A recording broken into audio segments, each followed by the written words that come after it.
Madam, Oh, thank you. I'll go back to the kitchen now. Come and sit down. Oh, I'll sit down. Oh, God. Hello. Hello. We did it. We did it. We're here. We finally made it. Chachi's egg, he's left the building. Left the building. Exit stage right. And welcome to our house. Our house, permanent house. We had such a busy week last week. Yeah, it was shocker. We finalised the packing and all of that stuff. Yep. We had to finalise another few things. And we had to finish a landscaping project that we'd needed to do for a long time. So that meant shoveling 3 ton of rocks around into the backyard. Yeah. Luckily my son helped, so that was good. We moved the kids in. Moved the kids in. The kids moved us out. Yep. We went and bought Tonka some boots. Oh yeah, you got some boots. Prickle boots. Some prickle boots and warm boots. So Yeah. that'll be interesting. He took to them quite well, actually. The first bit he didn't. He just tomp, tomp, tomp, tomp. He did a bit of a dance around the front yard. He did, yeah. But he, the packing was quite a horrendous thing because I kept saying to Susie, we only got to do this once. We only got to do it once. Like, it goes in, it's not coming out this time. So that was really good. yeah, that was a comforting thought. It wasn't was. It was, definitely, yeah. That's right.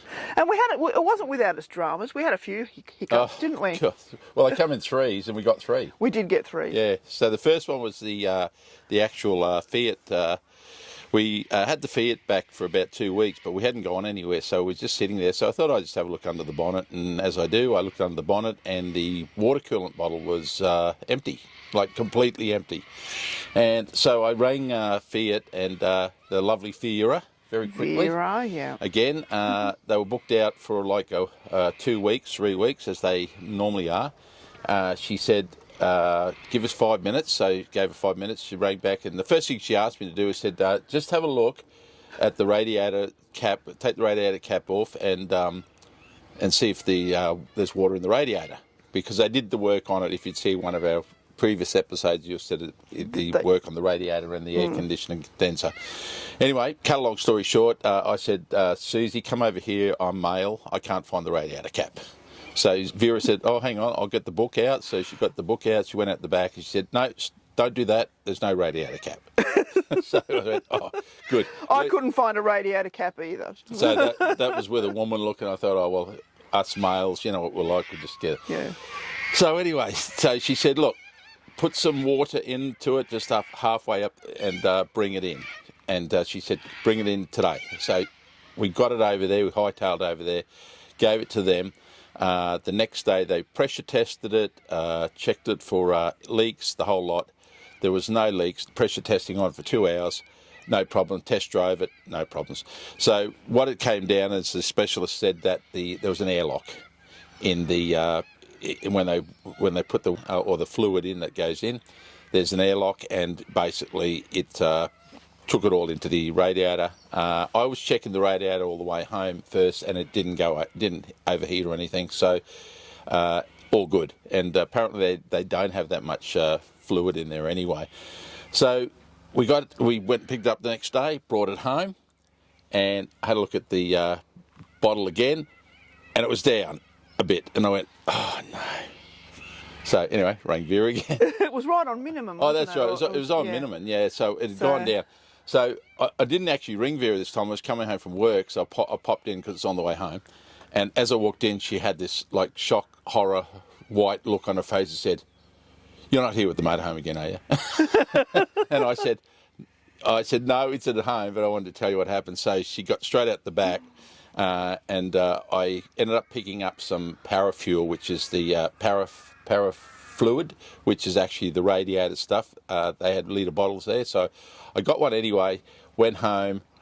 She said, look, as long as there's water in that bottle, the specialist said it's fine. So me being OCD, I wanted it up to the maximum level again, so I just poured in about another half a litre of parafluid, and off she went. So, and it's fine. Sorry, that's a long story. That was a long-winded story. Yeah, it was long-winded. But then, that's not all.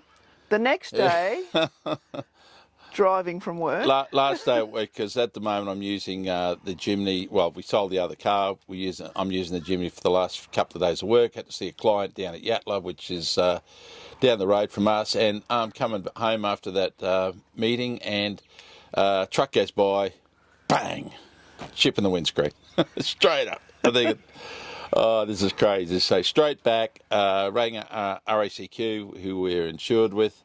We haven't got windscreen cover. That's another story, but anyway, we will now. But anyway, they said, look, they've got a special running down at their RACQ, so we zipped on down there. It's $80. We got it pressure sealed or whatever they do that push the fluid back into the crack. Yeah, so that was so that's that done. That was good. That was 2. The third one, handed over to you. I was packing things and in a hurry, and I went to put my thongs on, and I got the thong caught between the second and third toe, and the thong was under a box, and I've reefed my foot, and my toes sticking out sideways. And twisted. It was like that. And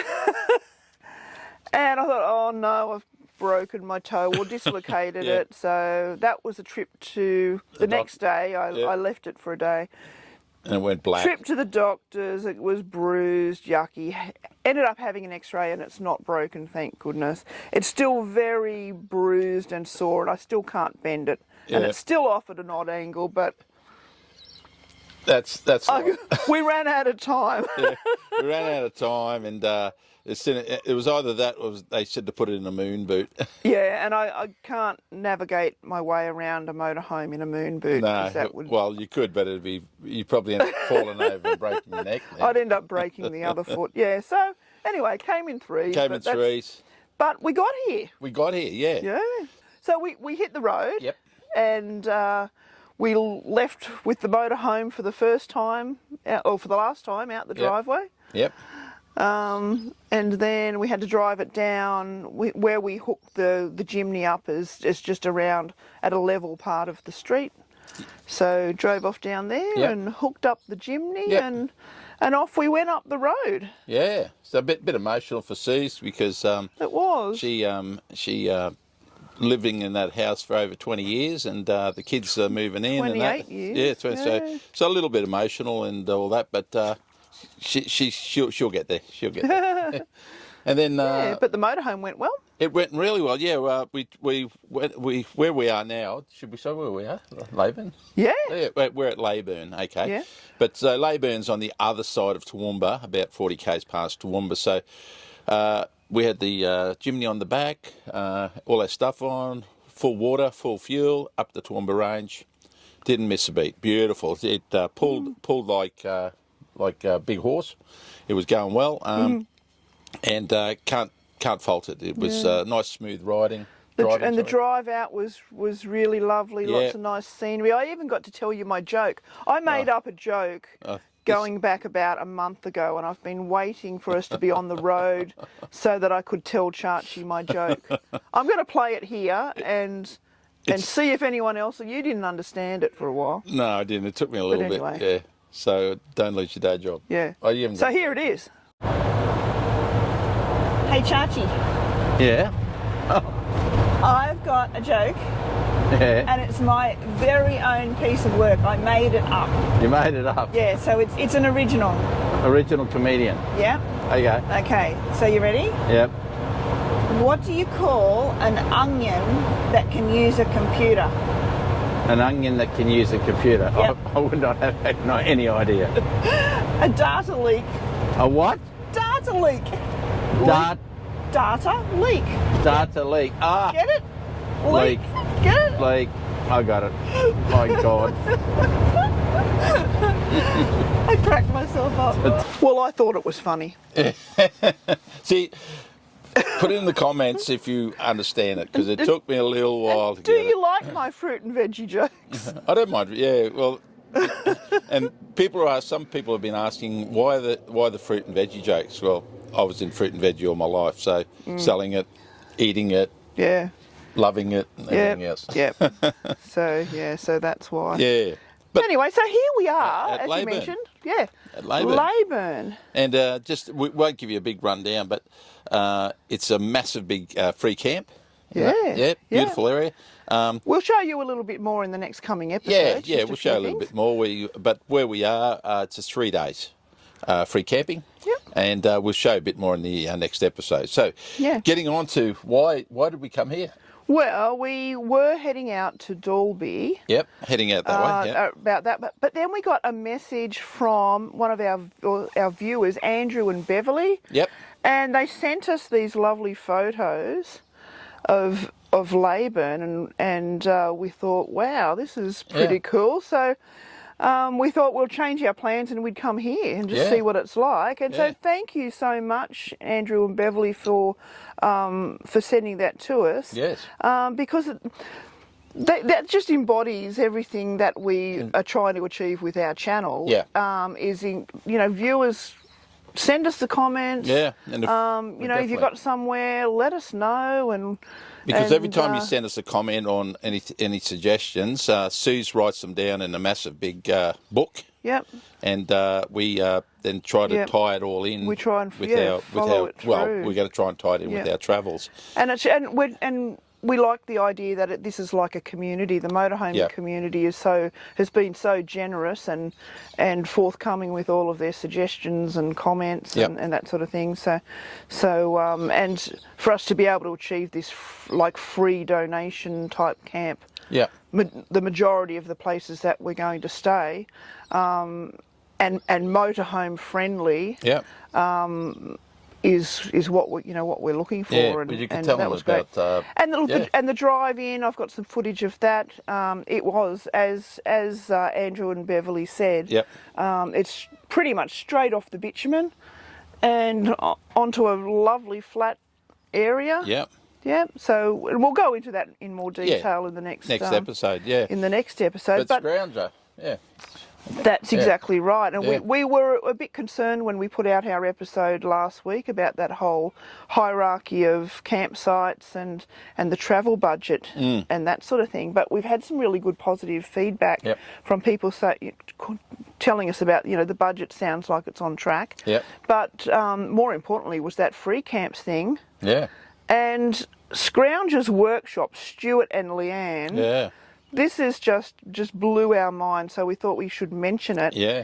They sent us or had a comment on that episode that they went from Canberra, in the ACT, to Mataranka in the Northern Territory. They spent $10 on campsites. Camp fees. $10. Yeah. They were lucky they were travelling with another couple who had been that way before and they knew all of the knowledge. Local knowledge. And that's what we're trying to do. Yeah, yeah. If you don't have someone to travel with, well, if we can find these places and pop them on our website, then you can go to the website and you can see what it's all like about. I said, we're doing it for the Fiat, as we said in our last episode.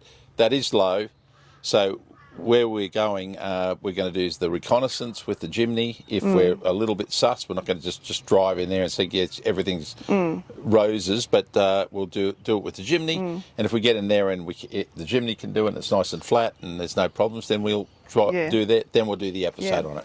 I have seen people comment. Not on our one, but comments that go around that by doing free donation camps, you're not really supporting the community. Oh well, but there's other ways of supporting the community. We've already been and bought firewood. Yeah, we bought firewood. We bought some alcohol down at the pub. Pub said they do wood fire pizzas on Sunday night. Yeah. So we're going to go down there and partake of those. Yeah. And we've also got to buy fuel, and we've also got to buy bread. We've got to buy milk. There's a little general store here, so people that say, oh, you're not doing it, but Leyburn's very clever. Leyburn, as far as I'm concerned, the area when you see our next episode with this is magnificent. It's so well set up. They've got the best showers. I don't want to mention all the stuff like toilet showers and that, but You'll see what I mean. We don't normally No. review that sort of thing, No. but for this one we will. Yeah, but we spend money, and what I was trying to get to before is Leyburn set this up as a free 3-day, 3-night stay, because it injects money into their community, and they also do a big motor. The Leyburn Sprints. The Leyburn Sprints, which is once a year, which is a motor car racing around the town. Around the town. So, and they track thousands and thousands. So the area that we are, you could put at least probably 200 or 300 sites in this place, and it's over there too. So we'll show you anyway. Yeah. But so. That we want to dispel that rumour that we just come in, we freeload on the town, then we leave. Well, and I think this is an appropriate time to introduce our coffee card. Okay, so I'll let you explain. So what we decided to do was we've come up with a card. Yep. It has "Have a Good Day." Yep. It's got the scan codes for our YouTube, Instagram, and Facebook on the back. Yep. And what we decided that we would do is when we find somewhere like a nice coffee shop, if we get a coffee somewhere, or it could be a bakery, or it could be an ice cream shop, what we're going to do is we're actually going to pay forward. Yep. We're going to leave a card and pay for someone's coffee, or ice cream, or pie, or whatever it is, and leave it up to the shopkeeper to decide who gets a free coffee or who gets something for free. Yeah. Because and that way it's giving exposure to the business, to the community. So what we'll do on our YouTube, we'll actually take a photo or a short bit of video of that shop, or be it pie, ice cream, or coffee. Yep, and we'll name where we're going to leave it. We'll leave the card there, and we'll give them a plug on the site. Yeah. And then we'll hopefully they will then... Some lucky local some lucky traveller is going to get a free coffee. Yeah, so and then they might just... And we'll do that when our budget allows. Yeah. So we're going to try and go under budget. If we got money in that budget that we've put out, then we'll yeah, and if we get the support from our viewers too, we'll pay it forward. So we're not here to we don't want you to buy us a coffee in that sense. But if you decide to throw something in there, we'll pay it forward to them too. So that and we're happy to just mention it. If you want to stay anonymous, fine. If you just want your name up there, we'll just use your first name: Fred, Jack, Ruby, John, Paul, Ringo. I see what you did there. So that's going to be just a fun thing to do. Yeah, and like I said, it'll be nice. If we get it, if our YouTube gets a little bit bigger than that, we could leave 1, or we could leave 5, or we could leave 10. It all depends, Spread the love. Yeah, we'll still stay in budget. We can't go broke giving away coffees and pies and that. But if it's there, we'll do it. Yeah. So it's just something. Something else that we also just wanted to mention in this episode that came to our attention was from Roxanne, the RV Safe checklist. Oh yeah. They've changed it to disappointing. Member. You have to pay, and so which was really disappointing because we found out probably the day before we were leaving. And Chachi went to use his checklist that he spent hours upon hours Melissa's compiling I went in there his and RV Safe checklist of things to do, and it was gone. You couldn't access it because they've moved it into the member only section. Yeah, so you could log in, but then it'll take you straight to a site that you have to pay. Yeah. And we thought, well, it was good. Well, it was good while it lasted, but anyway. Yeah, and I mean, we could have become members, I guess, but to us, if we're going to free donation camps, the sites on the RVs are mainly paid. The RV, you get discounts for paid campsites, which is, I don't think we would get our money's worth. Paying the membership. But it's there if you do want to look at the site. It's still on there, but just realise that it's not the app that was a free checklist and a safety list is now a paid one. So. But the RV Safe website itself is a fantastic resource. Yeah, there's a lot of resources on there that you can still go on and have a look at. But yeah, we thought we'd just get that one, and thank you, Thank you, Roxanne, Roxanne, for bringing it to our for attention. letting us know. Yeah. Beautiful. Okay. So that's it for this episode. That's it, yep. Thank you guys for joining us. Yeah, like and subscribe if you want to. Next week we're going to be showing you a bit about Leyburn. Leyburn, yeah. We'll show you the town and the campground. We're also, as a viewer request, Yes. somebody mentioned to us that they wanted to, I will get your name for next week, Yes. mentioned that they want to see us hooking up. Hooking up the chimney. And unhooking the chimney. On the Predator A-frame, so we'll run you through that. Yeah, we'll give you a detailed... Yeah, we'll just add it into the episode because it is a bit of a... Bit of a process? Yeah, a bit of a process of doing it, yeah. Yep. But thanks very much for watching, and we appreciate all your comments, and we will reply to every single one of them. Yep. Thank you, guys. Ciao for now. Ciao for now.